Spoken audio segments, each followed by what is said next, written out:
Dear students, I am Dr. Rajiv Sapre, and this is the 8th lecture about the chapter Financial Planning. Okay, so this is part of video lecture series about SSC Mathematics. I appeal all of you to subscribe my channel Maths Made Easy, so that you can take advantage of all these lectures. You can also put your suggestions, your ideas, okay, your comments about these lectures.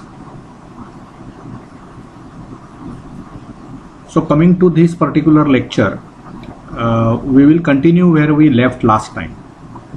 See, we were doing something called GST in trading chain. हे trading chain म्हणजे काय concept आहे नीट एकदा आम्ही गेल्या लेक्चरला ते बोललेलोच आहे सर्व. I had explained all that, but still we will do revise it in this particular lecture. See, तुम्हाला आता माहिती आहे की there is someone called manufacturer, जो ज्याला आपण मराठीमध्ये उत्पादक म्हणतो, मॅन्युफॅक्चरर. ओके, हा जो उत्पादक आहे, this person will produce those items, आणि ते कुणाला तर विकेल. मॅन्युफॅक्चरर कडून आयटम्स, त्या गुड्स ज्या आहेत त्या कुणाकडे येतात, तर होलसेलर और you can say distributor. Wholesaler और distributor. We will explain this particular chain in details in this particular lecture. From that wholesaler it goes to retailer. Okay, retailer म्हणजे किरकोळ माल विकणारा, आणि त्याच्यातून मग पुढे कुणाकडे जातं ते कस्टमर किंवा कंझ्युमर ज्याला आपण म्हणतो. कंझ्युमर म्हणजेच कस्टमर, आपल्यासारखी लोक, customer. Okay, so what is happening? The goods are produced at by some manufacturer. He sells those goods to wholesaler. See, manufacturer directly does not go to consumer. Manufacturer will sell the items or those goods to wholesaler or distributor. Distributor or wholesaler will sell those items or those goods to retailer, and retailer will sell those items or goods to consumer. म्हणजे प्रवास कसा होतो, उत्पादित मालाचा प्रवास कसा होतो. Manufacturer म्हणजे उत्पादक जो आहे, तिथे त्या वस्तूंचं उत्पादन होतं, ते कुणाला विकलं जातं, होलसेलर्स और डिस्ट्रीब्युटर्स. तिथून कुणाला विकलं जातं, किरकोळ विक्रेते जे आहेत, रिटेलर्स, आणि मग तिथून ते कस्टमरकडे जातं. आता ह्या प्रत्येक स्टेजला तुम्हाला जीएसटी चार्ज होतो, हे लक्षात घ्या. हा आधी प्रवास लक्षात घ्या. Manufacturer to wholesaler to retailer to consumer म्हणून असा एक शब्द, म्हणजे असं एक ग्रुप ऑफ लेटर्स लक्षात ठेवलं जातं. Manufacturer, wholesaler, retailer, MWRC. MWRC म्हणजेच काय, manufacturer to wholesaler to retailer to consumer. अशा मार्गाने हा प्रवास होत असतो. आता काय होत असतं बघा, जीएसटी कुठे कुठे चार्ज होतो. मॅन्युफॅक्चरर ज्यावेळी तो होलसेलरला त्या वस्तू विकतो, त्यावेळी manufacturer will charge some GST. तो कोण पे करणार, wholesaler will pay that GST to manufacturer. म्हणजे ॲक्च्युली हा मॅन्युफॅक्चरर नाही, तो सरकारकडे जमा होतो. अर्धा त्यातला सेंट्रल गव्हर्नमेंटला आणि अर्धा स्टेट गव्हर्नमेंटला. परंतु wholesaler will pay GST to manufacturer. Now wholesaler will sell that good, sell that item with some price. जी मॅन्युफॅक्चरर कडून ज्या किमतीने होलसेलरला वस्तू मिळालेली आहे, त्याच किमतीला होलसेलर निश्चितच विकणार नाही. Wholesaler will take some benefits from that. तो ती किंमत वाढवणार आणि त्या वाढीव किमतीने तो रिटेलरला विकणार. मग त्या किमतीवर या होलसेलरला जीएसटी पे करावा लागतो, म्हणजे रिटेलरला तो पे करावा लागतो. समजा तुम्ही इथे एक उदाहरण त्यांनी दिलेलंच आहे बघा. त्यांनी मी परवा पण हे डिस्कस केलं होतं आपण. इथे काय म्हटलंय बघा, suppose manufacturer of a watch has sold one watch for ₹200. म्हणजे इथे त्या मॅन्युफॅक्चररने होलसेलरला विकलं मॅन्युफॅक्चरर टू होलसेलर, त्यावेळी त्या वॉचची किंमत त्यांनी काय ठेवली? ₹200. कुणी ठेवली ही किंमत? मॅन्युफॅक्चररने.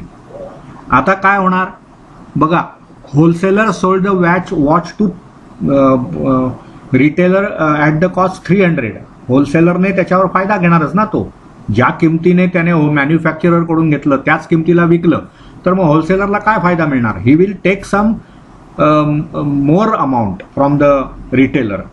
म्हणजे त्याने काय सेलिंग प्राइस ठेवली? ही त्याने परचेसिंग प्राइस त्याची ₹200 होती. कुणाची? होलसेलरची.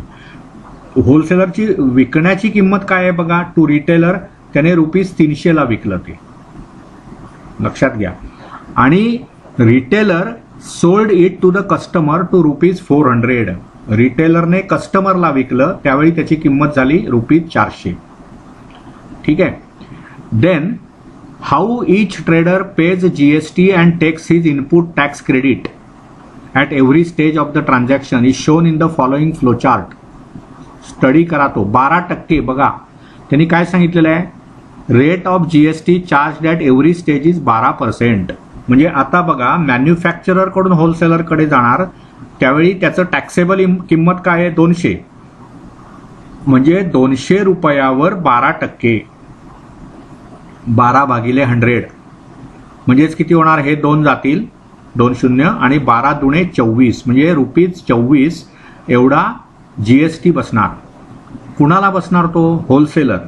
होलसेलरला ॲक्च्युअली ₹200 ऐवजी मॅन्युफॅक्चररला ₹224 पे करावे लागणार. लक्षात आलं का? आता होलसेलरने काय केलं? त्याला किती खर्च आला? एक घड्याळ विकत घेण्यासाठी GST धरून ₹224 आला. आता तो काय ₹200 तर ते विकणारच नाही, तर त्याचा तोटाच होईल, कारण त्याने एका घड्याळाच्या मागे मॅन्युफॅक्चररला ₹224 दिलेले आहेत. मग त्याने काय केलं? त्याने ₹300 ते रिटेलरला विकलं, बरोबर ना? मग रिटेलरला ज्यावेळी विकलं त्यावेळी तो ₹300 हा टॅक्सेबल अमाऊंट झाली. म्हणजे हे पहिलं झालं M2W. ठीक आहे. आता W2 रिटेलर, W2R ज्यावेळी ट्रान्झॅक्शन होणार त्यावेळी त्या ₹300 12% GST आकारला जाईल. म्हणजे 300 गुणिले 12/100 म्हणजे हे 100 आणि 2 शून्य जातील, 12×36 ₹36. हे काय असणार आहे? This is the GST to be paid by the retailer. होलसेलरचा जो इनव्हॉइस असेल, पावती असेल, त्याच्यामध्ये त्याची विथ GST अमाऊंट किती असणार? हे ₹300 सेलिंग प्राइस आहे आणि ₹36 हा GST, म्हणजे 336 असणार. ओके. म्हणजेच काय झालं? इन शॉर्ट रिटेलरला ते घड्याळ ₹336 पडलं. आता तो रिटेलर काय करणार आहे? तो कस्टमरला विकणार, त्यावेळी त्याने किंमत ₹400 घेतली. म्हणजे त्या कस्टमरला ते घड्याळ कितीला पडणार बघा? त्यावेळी सुद्धा 12%. कशावर 12%? तो ₹400 विकलं ना. म्हणजेच तिथे रिटेलर टू कन्झ्युमर असं ज्यावेळी ट्रान्झॅक्शन होणार त्यावेळी त्या ₹400 12% प्रमाणे GST आकारला जाईल, बरोबर ना? म्हणजेच काय होणार बघा, हे 100 जातील, 12×4 = 48.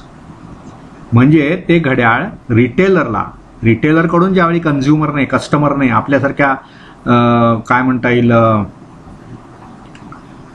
ग्राहकाने खरेदी केलं त्यावेळी त्याला ते ₹448 पडणार. ₹448. ह्यातले ₹48 हे काय आहेत? GSTचे चार्जेस आहेत. बघा इथे त्यांनी हा तक्ता जो दिलेला आहे ना त्याच्यामध्ये क्लिअर आहे. हे बघा, CGST त्यातला 48 एकूण असणार आहे आणि त्यातला CGST 24 आणि SGST पण 24. तुम्हाला माहितीच आहे, हे आपण अनेक वेळा बोललेलो आहोत की एकूण जो GST असणार त्याचे 2 भाग केले जातात. एक असेल तो सेंट्रल गव्हर्नमेंटला जातो CGST आणि उरलेला असेल तो स्टेट गव्हर्नमेंटला जातो. म्हणजे बघा इथे त्यांनी त्या आकृत्या काढून दाखवलेल्या आहे. Manufacturer to wholesaler ₹200, wholesaler to retailer म्हणजे याच्यावर ₹24 हा जो होलसेलरने टॅक्स भरला, GST भरला, तो मॅन्युफॅक्चररकडे गेला. आता होलसेलरने ते ₹300 विकलं, त्याच्यावर 12% प्रमाणे म्हणजे रिटेलरला ते घड्याळ 336 पडलं. ₹36 हा टॅक्स आहे जो होलसेलरला द्यावा लागला. कुणाला? रिटेलरला. आणि मग रिटेलरने ते घड्याळ ₹400 विकलं कस्टमरला, म्हणून कस्टमर त्या ₹400 12% म्हणजे ₹48 भरणार.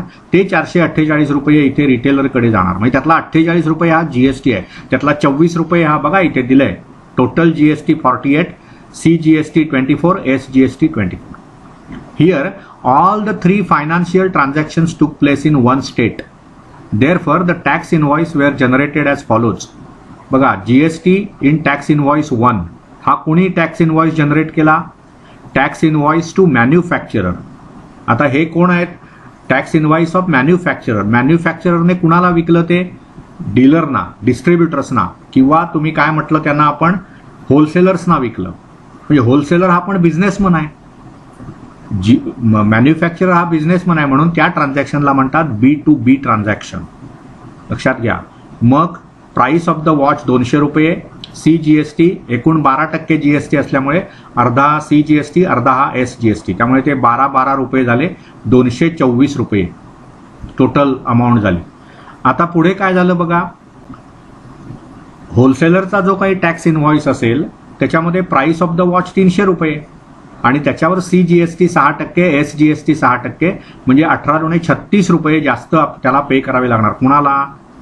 कुणाला हे पे करावे लागणार? होलसेलरने कुणाला विकले हे आयटम? रिटेलरला. So retailer has to pay 336 rupees. To whom? To wholesaler. मग त्यातला 36 रुपये हा काय झाला? GST झाला. त्यातला निम्मा CGST 18 रुपये आणि SGST पुन्हा 18 रुपये. आणि मग रिटेलरकडून ही वस्तू कंझ्युमरला म्हणजे कस्टमरला विकली गेली. त्याने किती किंमत लावली बघा? 400. म्हणून त्याच्या इनव्हॉइसमध्ये, कुणाच्या इनव्हॉइसमध्ये? रिटेलरच्या इनव्हॉइसमध्ये प्राइस ऑफ द वॉच 400 रुपये धरले जाईल. त्याच्यावर 6% CGST आणि 6% SGST, म्हणजे एकूण ते 12% होणार आणि म्हणून 448 रुपये. आणि हे जे ट्रान्झॅक्शन झालं हे B2C आहे, बिझनेस टू कंझ्युमर. हे B2Bच आहे, कारण हे कुठून कुठपर्यंत झालं बघा? बिझनेस म्हणजे होलसेलर टू रिटेलर, म्हणजे हा पण बिझनेसमन आहे रिटेलर. तो लहान प्रमाणातला लहान बिझनेसमन आहे. त्याच्याहून मोठा बिझनेसमन कोण? होलसेलर. त्याच्याहून मोठा बिझनेसमॅन कोण? मॅन्युफॅक्चरर. तेव्हा अशी ही चेन आहे. एकच माणूस GST भरत नसतो. Wholesaler will pay GST, retailer will pay GST आणि शेवटी कस्टमर विल पे GST. लक्षात घ्या. मग ह्या सर्व गोष्टी नीट तुम्ही समजावून घ्या. ही चेन आहे. इथे मी तुम्हाला हे दाखवलंय सर्व. Try to understand these ideas. They are not difficult. Ideas are never difficult. ठीक आहे. Now see here the trading that takes place between GST IN holders. आता आपण जेव्हा एखादी वस्तू आपण कंझ्युमर ज्यावेळी विकत घेतो, कस्टमर ज्यावेळी माल विकत घेतो, त्यावेळी त्याच्याकडे काही GST IN नंबर नसतो. Goods and service tax identification number हा काय आपल्याकडे नसतो. तो कुणाकडे असतो? रिटेलरकडे असतो, तो होलसेलरकडे असतो, तो मॅन्युफॅक्चररकडे असतो. मग हे जे GST IN होल्डर्स यांच्यामध्ये ज्यावेळी ट्रान्झॅक्शन होतं, बिझनेस ट्रान्झॅक्शन, त्यावेळी त्या ट्रान्झॅक्शनला काय म्हणायचं? B2B transaction. परंतु शेवटच्या क्षणी काय होतं? Retailer sells that item to the customer. Customer is not a GST IN holder. बघा, ही जी चेन आहे ना, manufacturer to wholesaler, wholesaler to retailer, retailer to consumer, 3 आणि 1 4 झालं ना. त्यातला कंझ्युमर सोडल्यास बाकी तिघांनाही GST IN असणारच, goods and service tax identification number. म्हणून त्यांच्यामध्ये ज्यावेळी ट्रान्झॅक्शन होतं त्यावेळी त्याला B2B ट्रान्झॅक्शन म्हणतात. आणि शेवटी जे ट्रान्झॅक्शन झालं बिझनेसमन म्हणजे कोण? Retailer to customer, that is B2C transaction. हे त्यातलं समजावून घ्या. Observe that at every stage a trader has paid GST. After subtracting the tax he paid at the time of purchase from the tax he collected at the time of sale. So at the end customer paid किती कस्टमरने पे केले बघा? 448 रुपये for the watch. So the total tax paid by the traders was indirectly paid by the customer. So GST is type of indirect tax. Indirectly तो कस्टमरने पे केला, परंतु त्याच्यामध्ये directly 48 रुपये हे जरी पे केलेले असले 400 रुपयावर, तरी रिटेलरने ज्यावेळी होलसेलरकडून माल घेतला त्यावेळी तिथे GST त्याने पे केला आणि होलसेलरने मॅन्युफॅक्चररकडून घेतला तिथे सुद्धा GST पे केला. आपल्याला चित्र काय दिसतंय की 48 रुपये टॅक्स कस्टमरने पे केला, पण ते तसं नाहीये ऍक्च्युअली. वेगवेगळ्या स्टेजेसमध्ये हा GST पे केला गेला. लक्षात घ्या. In this case, the wholesaler and retailer used their input tax as a credit and got back all the GST paid by them. बघा, so what is the input tax credit? हा विषय नीट समजावून घ्या. Input tax credit म्हणजे काय? GST is levied and collected at every stage of trading from manufacturer to customer. ह्या ज्या वेगवेगळ्या स्टेजेस आहेत, manufacturer to wholesaler, wholesaler to retailer, retailer to customer और consumer. Okay, at each stage the GST is collected. Okay, now what trader pays GST when trader pays what nave when trader pays GST at the time of purchase, it is called input tax. आता हे असं लक्षात ठेवायचं आपण, trader is purchasing. बघा, Wien trader pays GST at the time of purchase. Purchase करणं म्हणजे काय? विकत घेणं. मग ट्रेडर, आता इथे कोण होलसेलर जो आहे ना, तो कुणाकडून आयटम्स विकत घेतो आहे? गुड्स कुणाकडून विकत घेतो आहे? वस्तू कुणाकडून विकत घेतो आहे? मॅन्युफॅक्चररकडून. म्हणजे who is purchasing? Wholesaler is purchasing. आता होलसेलर रिटेलरला विकतो, त्यावेळी who is purchasing? Retailer is purchasing. कुणाकडून तो परचेस करतो आहे? होलसेलरकडून. आणि शेवटच्या स्टेजला काय होतं? रिटेलर हा कस्टमरला तो माल विकतो आहे. म्हणजे त्यावेळी परचेस कोण करतं आहे? Customer. From hmm? From retailer. मग परचेस करणं म्हणजे काय? आता समजा मी एखादा मोबाईल विकत घेतला एखाद्या रिटेलरकडून, की आय एम परचेसिंग दॅट, म्हणजे माझ्याकडे तो येतो आहे. मॅन्युफॅक्चररकडून होलसेलरने विकत घेतलं म्हणजे होलसेलरकडे ते इनपुट झालं. होलसेलरकडून रिटेलरने विकत घेतलं म्हणून रिटेलरकडे तो इनपुट झाला. आणि रिटेलरकडून कंझ्युमरने घेतलं म्हणजे कंझ्युमरकडे तो इनपुट झाला. सो वेन ट्रेडर, बघा, page GST at the time of purchase, it is called input tax. सोपं आहे लक्षात ठेवायला. इनपुट होणं म्हणजे काय? माझ्याकडे येणं. आउटपुट म्हणजे काय? जाणं. Okay. And he collects GST at the time of sale, it is called output tax. कळलं का? मग at the time of paying GST to the government, a trader deducts the input tax from the output tax and pays the remaining tax. This deduction of input tax is called input tax credit, ITC. ITC चा formula काय बघा? GST payable जो आहे ना, तो काय असतो? Output tax minus ITC.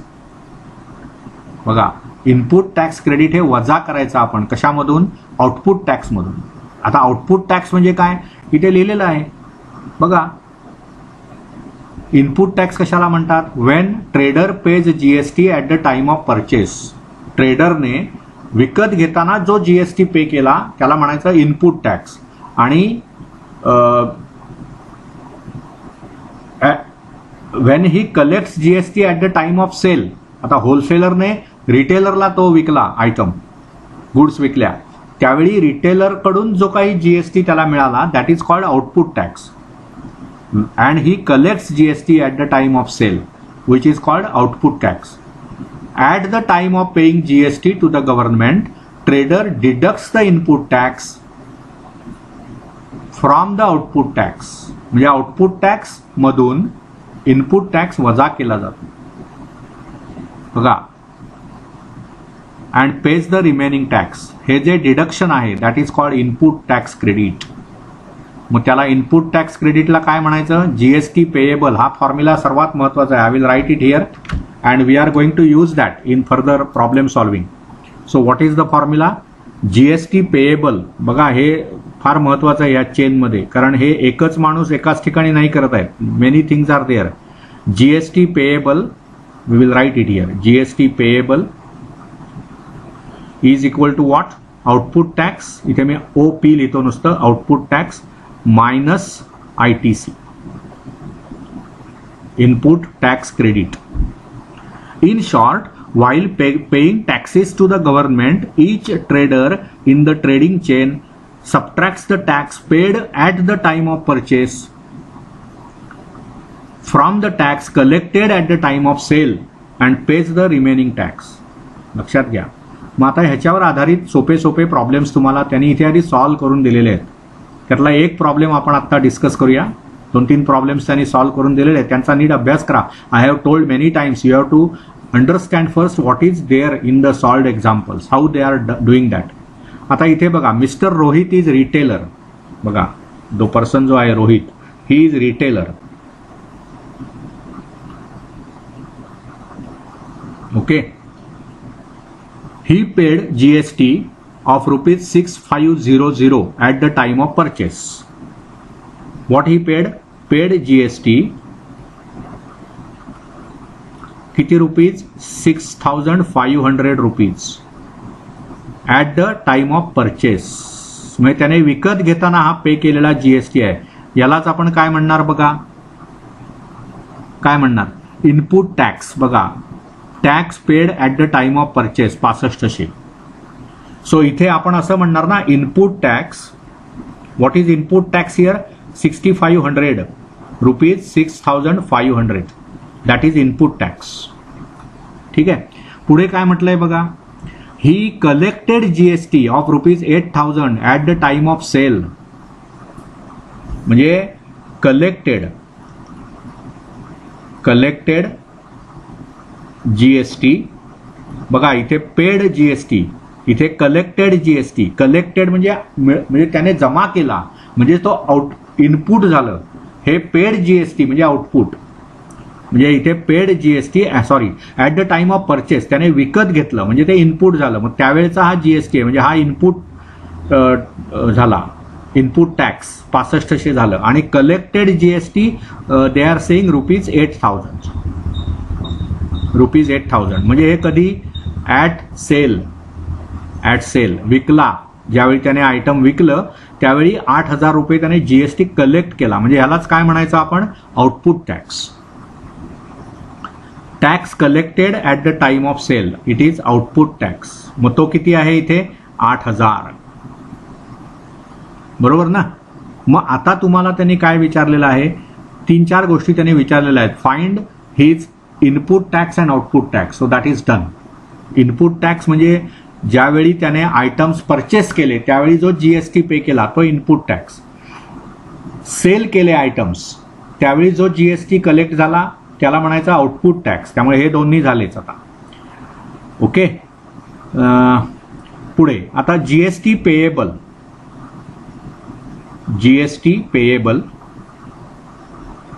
त्याचा काय फॉर्म्युला दिलाय बघा आपणाला. above they have given the formula. It is output tax minus ITC. मग हे जे इनपुट टॅक्स आहे ना, बघा, इनपुट टॅक्स जो आहे tax paid at the time of purchase, that is your ITC, input tax credit. So this is ITC.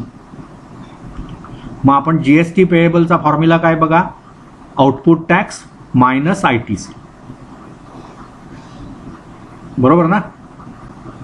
This is the formula. So it is from 8000 we have to subtract 6500. So it comes out to be rupees 1500. ठीक आहे. मग आता त्याच्यामधून 1500 रुपये जो काही tax pay करायचा आहे त्याच्यामधून निम्मे जाणार CGST म्हणून आणि निम्मे जाणार SGST म्हणून. म्हणून CGST is also same as SGST and it is equal to GST divided by 2. बरोबर ना? म्हणून 1500 भागिले 2. So rupees 750 that will be paid to the government. CGST म्हणून 750, SGST मधून म्हणून 750. This is the issue. Okay, so in further lectures we will throw more light on this idea. Again, I appeal you to subscribe my channel so that you can take advantage of these lectures. Thank you.